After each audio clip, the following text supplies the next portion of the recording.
and welcome to episode 104 of the podcast.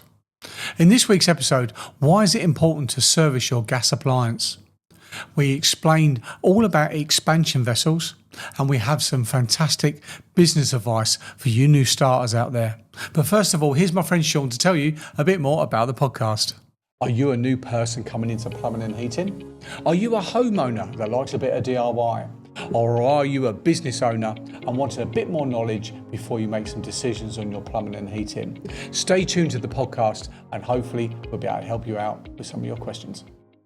And welcome back to the episode, and thank you very much indeed for listening. So we had the big giveaway for the 100th episode of the podcast. So we had 3 prizes up on draw, but actually there was actually 4. So I didn't actually sort of announce it at the time.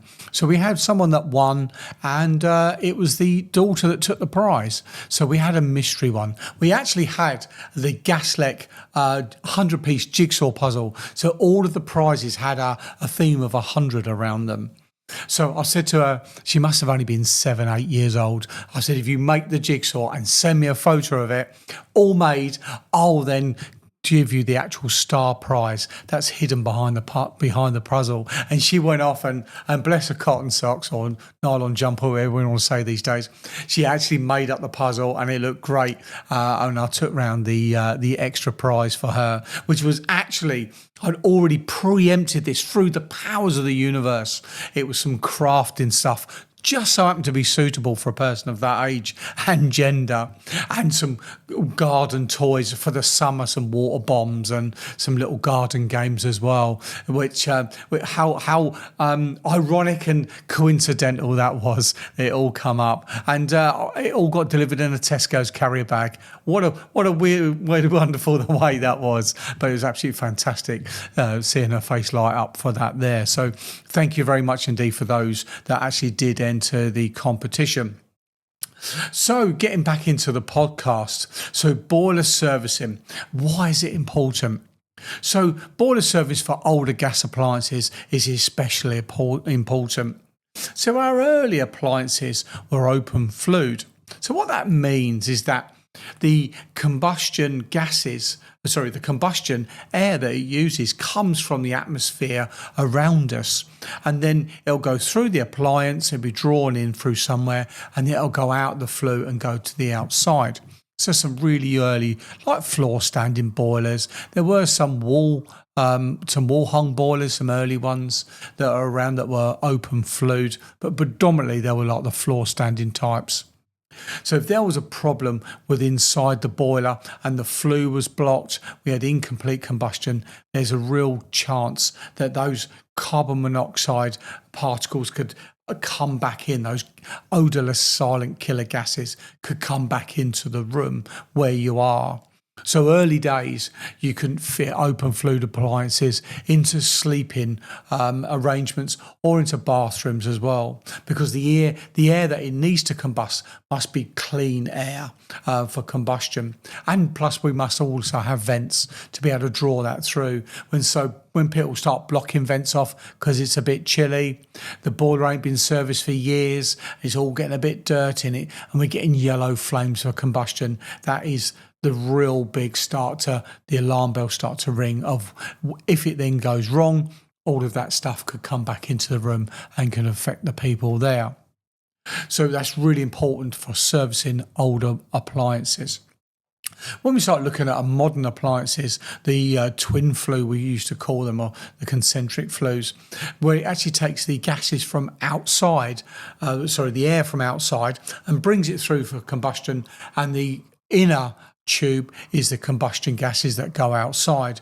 Now these are such a safe boiler configuration to have, and that's the modern boiler that we have now in all our homes. We still do get open flue boilers in commercial, but in domestic settings there will be this what we call room sealed appliance, and that's the most safest way to go, and that's why the industry has changed that way. But we still can get high carbon monoxides. So we have to have a couple of things going wrong, really, for the carbon monoxide to actually come into the property. So we have to have high CO to start with from the combustion point of view. Then we have to have a way of the CO being produced coming into the room, like the boiler case being removed, or the flue right next to a window and it's blowing straight back in, or an open air brick, or the flue not sealed off at all. So those sort of things there. So you have to have multiple problems really to be affected. But boiler servicing, we can detect those problems. We can see the sooting. We can have the combustion readings to tell us that it's all not going right. And if you've got a very modern boiler, it'll be under warranty, and the boiler manufacturer will insist on it being done as part of the warranty. We had a call out from a lady locally, and I actually had a call out to go and do a little water leak on the boiler. And I said, well, this boiler is quite new. It's a Valent. It's under warranty. She said, but I haven't had it serviced for 2 years. I phoned up Valent and told them. They said it's not under warranty. So basically, they struck her off the list. So she's lost out on over 6 years worth of warranty on that wonderful, great boiler, all because the servicing wasn't kept up to date on it. Our system that we run here at Gaslec has an automatic email reminders that goes out to the clients, so we don't miss those really, really important dates to maintain the warranty. So really, boiler servicing is really, really important. If you've got a really old boiler, it needs doing because it could be open flued. If you've got a modern boiler, it could be under warranty, and we want to minimise any risks we get of compromising that. So a couple of statistics around carbon monoxide. Around 20 to 40 deaths a year in England and Wales from accidental CO2 poisoning are actually recorded, which is a very, very high amount. Around 4,000 people a year go to A&E with CO2 poisoning symptoms.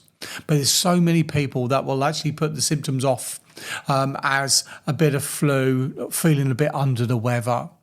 So I won't go into the exact details of where I was, and the family was actually the husband, the father of the family, was actually a very very known business person. He had a very big company that he sold, but he had 2 daughters in a house, and it was in London. And they had a problem with the boiler, and basically the fluing went into a bin area of a restaurant on a very posh road, and they were getting fed up with the boiler flues coming out, and someone covered over the boiler flue. So they covered it over, so the gases that were coming out were being sucked back into the fresh air. Something else must have happened, but ultimately what happened was the carbon monoxide built up very, very largely within inside where the boiler was in the house, and the 2 daughters got CO2 poisoning. And these were both people in their teenage years. So we're not talking very small children here, but they've both got poisoned. One, unfortunately, has got long established problems with her brain function due to the CO2 poisoning. It's almost like oxygen starvation to certain parts of the brain. And once you starve the oxygen and those little bits start to die off, I don't know what the technical word for that is, these can't actually be recovered. So she's got long-lasting issues with the CO poisoning, and the other daughter actually went on to make a full recovery. So it doesn't matter how much money you got in the world. You got 1, 2, 3, 100 plus millions of pounds worth in the bank of money. These 2 children were poisoned, and one has the long-term effects. So it's a really, really serious problem, CO2 poisoning. So part of doing the boiler servicing, we do a tightness test to see if we have any gas leaks. So in the UK, over 5 years, we have about 12 deaths a year from domestic gas explosions. But we have roughly 30 to 40 injuries per 5 years from gas explosions. So that would be from hospital admissions. So you can see the percentage of people from dying from CO to actually being affected by it is actually quite small. But when we start looking at gas explosions, the amount of gas explosions that we have to the deaths is actually really, really high. So that's one of the things that is so important for us to check on a boiler service if you have a gas leak. And unfortunately, gas leaks do happen. And they are usually, as you can see by the statistics, quite a high chance of death. One of those things that when you read on the reports of a gas explosion is people have been interfering, we'll say, with the gas installation or been doing work themselves on a gas pipe. And that is a really serious thing that we have here within the UK. And I can understand it when prices are getting expensive for gas and you've got your gas meter and can you have a bit of a tickle with it to try and save yourself a few quid. But there are some people that never wake up from that. So play the game, play the straight game, and it's so much easier. But gas explosions are a real problem that we have here in the UK. So the next subject, so we're going to get a little bit lighter here on the subject. We're going to talk about water expansions. So we get called to loads of issues around expansion.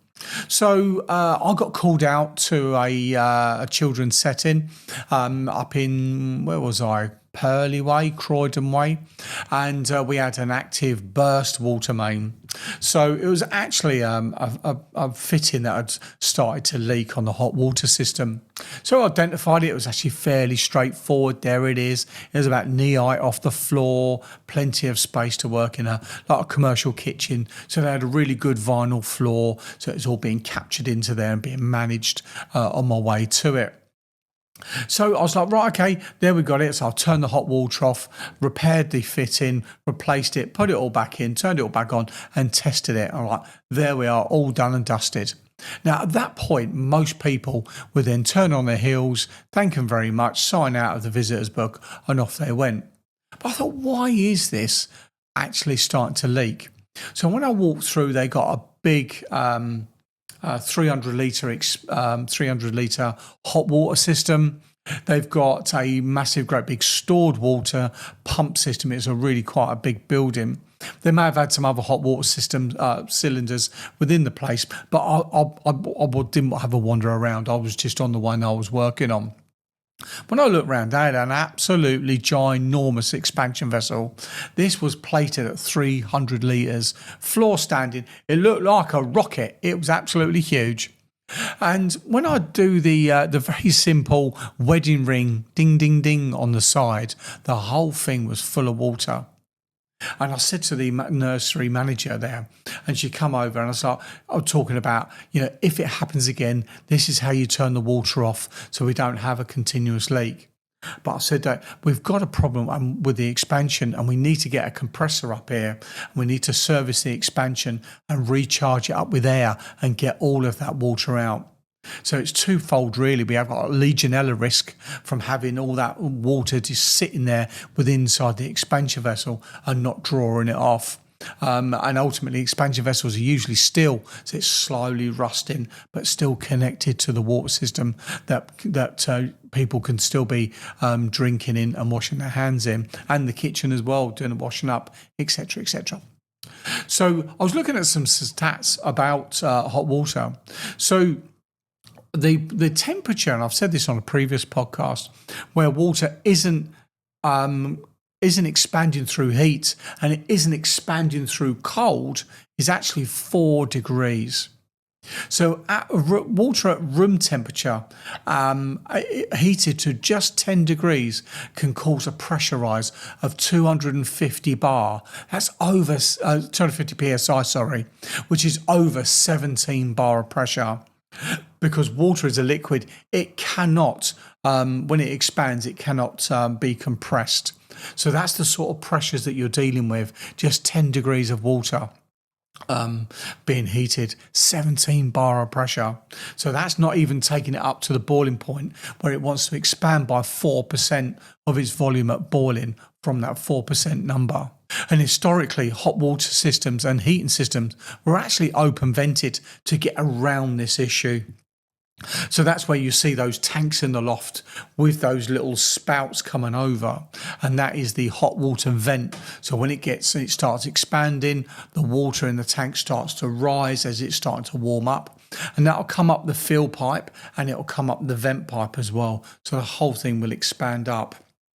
That's why water tanks in the lofts, you never see them to the top. They're always about halfway, and it should be done by about a calculation of the total volume of hot water, water in the system, add it by 4%, and that is at boiling point the amount that it's going to lift by. Typically, that was never really done, be honest. But that was the theory how it should be done, because it's a constant.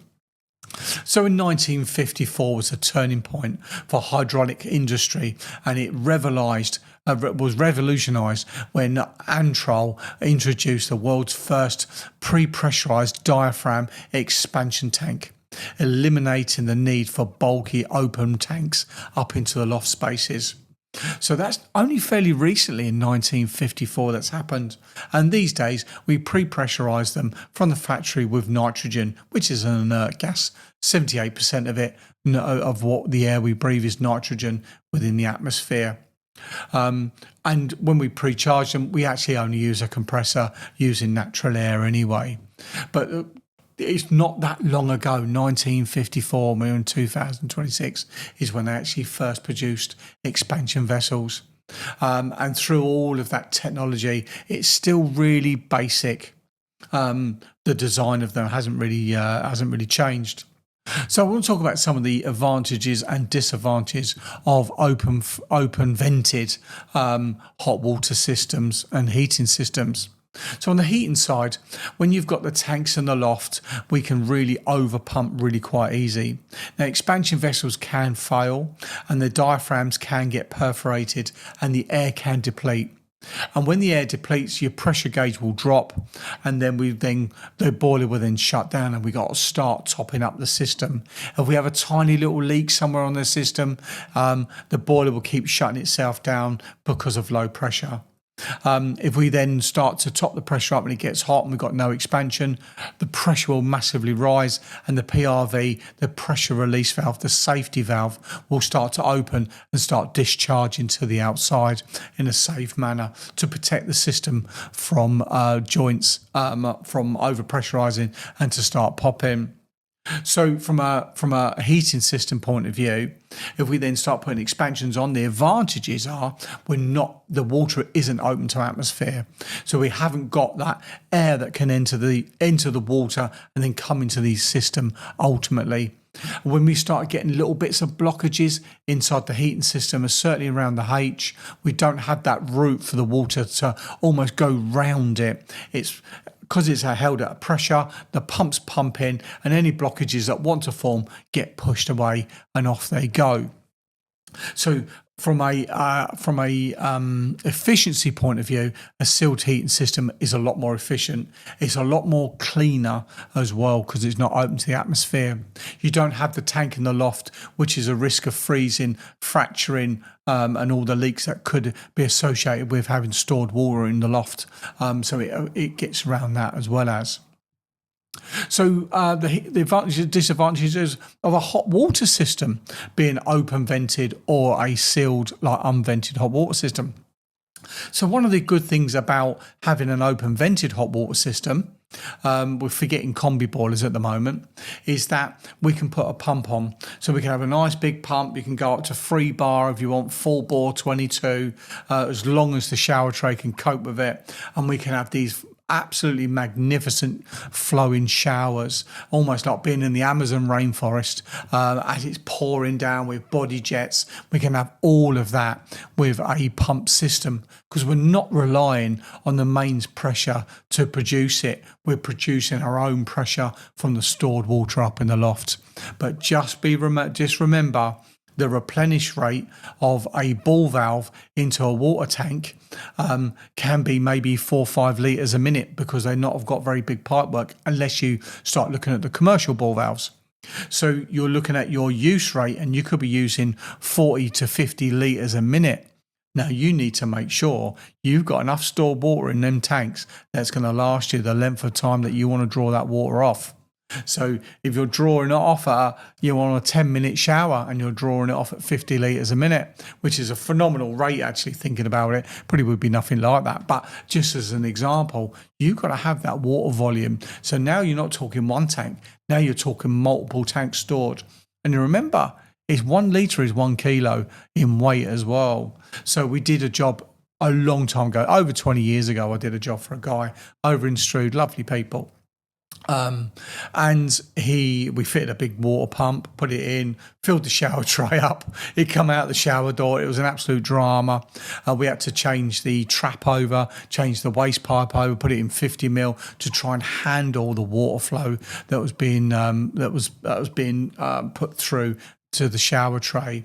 And one of the problems we had was then airlocks because the tank was running dry. So we had to fit another tank up in the loft, link them two together to be able to create us. Remember, the tanks can't be at different heights because you do that, this one connected to that one, that will just come down and that will flood that one out. So then we had to fit bigger 2 tanks up in the loft to be able to cope with the amount of water that was being drawn off.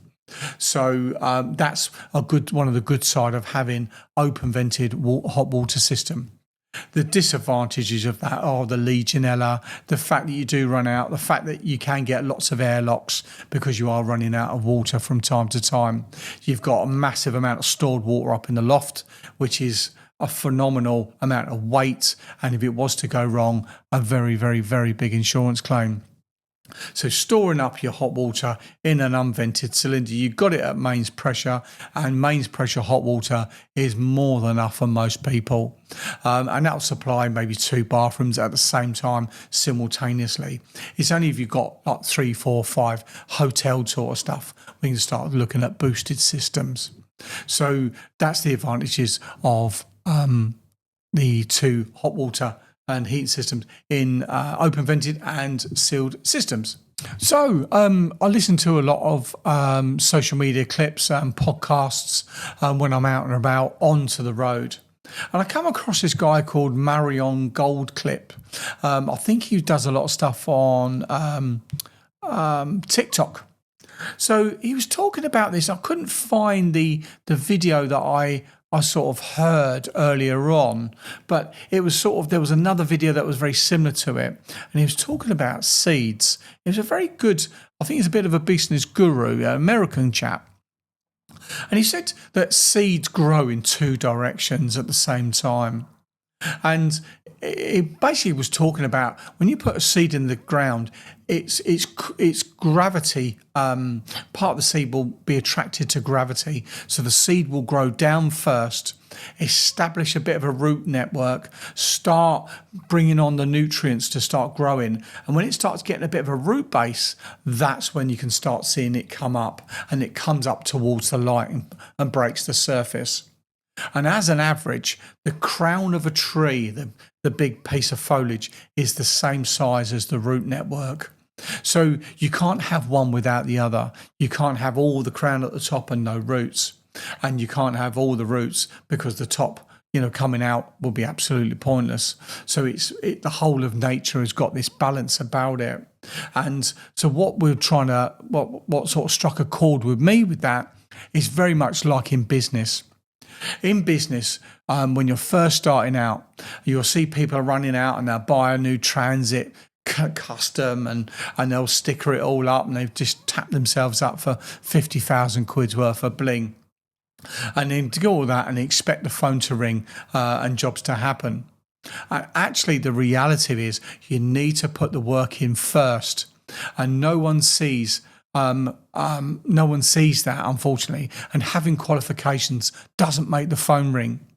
You need a clear plan of what you want to do and what you're prepared to sacrifice to get it. And I think that is a real big key there, guys. What do you want out of running your own business, running your own empire, and what you're willing to sacrifice? Because there will be a sacrifice, certainly in the early days. All I'll say is, first things you need to do, and so many people don't do this, is get yourself a business bank account, get yourself an accountant, get yourself set up with some trade accounts, get relationships made, get all your insurances in place, get your groundworks done. And then it's so much easier once all that foundation work is then to start growing up. I have a friend in the gas industry. I won't mention his name. Those that know me knows who this is. And he's gone contracting, and he's been contracting for a company doing some gas works for the major network provider. And it's miles and miles away, and he's earning good money, but he's away from home, and he's got a lovely, lovely family, and he's just got a new addition to it as well. So he's missing out on all this exciting fun times. And he's realised that he needs to change and stop chasing the money of the contracting, because he's just got one customer. He's just got one invoice that he puts in every month, and he gets, or every week, and he gets paid. And that could easily just, the big contractor could drop the next contractor that he's contracted to, and they could literally just switch the light off tomorrow, and he's got nothing. He's got no network. He's got no established relationships with anyone, because he's just working for one person contracting. And he wants to break out and go independent and go and do his own private stuff. But the thing that he's reluctantly, because I speak to him on a weekly basis, one thing he's still doing a couple of days with the old contractor. He's trying to build up his own stuff, and I can see it. But one of the things that I said to him, I said, listen, is that when you've got no pressure onto you to perform, what pressure is there to go out and do the late nights and to do the quotes and to be on top of the social media posts looking for this and building the website up and getting your telephone number and then ultimately getting somebody to answer it for you and setting up your systems and process? What incentive have you got to do that when you can cover your bills by doing a few days a week with that easy option over there? And I always say the people that have had to live on bread and beans to make ends meet, those are the people that understand of when the phone doesn't ring, how do you make it ring? Because you don't have a choice, because potentially, is maybe figure of speech, your family are not going to eat next week, and what you're going to do in that situation. So he's got a foot in each camp at the moment. And I said, if you want to make it work, you really need to take the other foot out and just get into one boat. And if you want that boat just to be your independent stuff, you need to do that and get that pressure onto yourself to be able to get out there to make it actually work. But I wish him all the best, and I'm here for him for all the support that he wants and needs. So the last section I'm going to do on this podcast is all about, we're coming into LPG season. We're already in LPG season. So these are like the camper vans, the burger vans, the holiday homes, the big LPG users. So you get your main stuff, the people that live off grid or out of the way of the main service area, and that's absolutely fine. Or they're in full-time sort of leisure vehicles that they live on, or Airbnbs. We've got a customer who's got an Airbnb in their garden. They've got quite a big little estate, and then they rent out the caravan, the 40-foot sort of static caravan. So we look after their LPG for them every year down in the countryside in Kent. But the big flush is the holiday homes, the campers and the burger vans. When all the boot fairs are starting to fire up, all the festivals that are all starting. So if you're new to the gas industry, you are the master of your own destiny. And I can remember when I first started out, there were some people out there that gave me some words of wisdom. Now, at the time, I just thought they were being a little bit, maybe playing a double bluff game maybe with me, I don't know. But one thing I've now learned is that I've still got my qualifications to do it, but I won't be renewing them, and that is mobile catering and DIY camper vans. Now, camper vans, when they're made as a camper van, as we know, with all the bodywork and the alley panels, they're made to a standard. And the standards for camper vans change every decade of when they were manufactured. So when people get a transit van and they go, I know what I'm going to do, and we had loads of this in lockdown, I'm going to make a camper van and either use it myself or I'm going to rent it out, but I need a gas certificate. And then start running it in orange hose pipes everywhere. I've seen flueless gas water heaters inside sleeping compartments. So as soon as you start drawing off the hot water, there's a boiler on the wall. You can buy from Amazon and eBay, and it just spews the flue gases into the compartment where you're sitting and sleeping. So dangerous. They're designed to go outside and not inside the vehicle. So all of this stuff here, gas canisters, stored gas bottles inside the vehicle, behind wooden doors in little, combustible compartments, not secured, no vents in the floor for any gas leaks to escape out, on all of that stuff. And I have sick to my back teeth of having to turn up to some place, taking a look and saying, I'm not doing it. I'm not prepared to risk all of my qualifications and business trying to sign off give a gas certificate for some sort of DIY thing. And it's exactly the same with burger vans. When you get the proper made trailers out there that have cost 1, 2, 3, 400,000 quid, they normally put in a really good gas installation. When you start getting a horse box that's now being made into some sort of food or coffee van, and it doesn't have the correct ventilation, the gas installation, what am I actually doing? Why am I signing this off? We've been messed around left, right and centre, and you're turning up and it's an old bag of bones, some of it. And I've got to that point now where I just say, no, we don't do it. DIY campers, no. Burger vans, mobile catering, we don't do it. Normal catering, yeah, hotels, restaurants, cafes, all of that sort of stuff, great. And we've got one over in Strood, there's a cafe just in the one-way system there. Absolutely immaculate. We done the gas check there the other day. I can't say that for every single one that we go to, but that one over in Strood on the one-way system, I won't name it, but I would eat there 100% and take my family there as well. Very, very, very clean, but so many of them aren't, and it's a bit shocking, to be honest, how these get their food hygiene ratings. But for the established ones, absolutely fine, dead easy to work with. But for burger vans and for DIY campers, we do not touch them. So if you're new into the industry and you go and do your qualifications, you might find out why I've given you this little bit of advice on to be careful. So that wraps up this week for the podcast, and thank you very much indeed for listening, guys. So next week's podcast is going to be a little bit different, but you're going to see why that's all about when we get that recording and we get that out to you guys. So have a fantastic week. The sun's out, the weather's turned. You can probably see the sunburn on my face because I was out diving this weekend in a quarry in Leicester, Stony Cove, part of one of my hobbies that I like to, only way I can get away from technology and the mobile phone is to go underwater. So there we are. You take care, guys. I wish you all the best. If you want to contact the podcast, it's podcast@gaslec.net. All the best. Goodbye.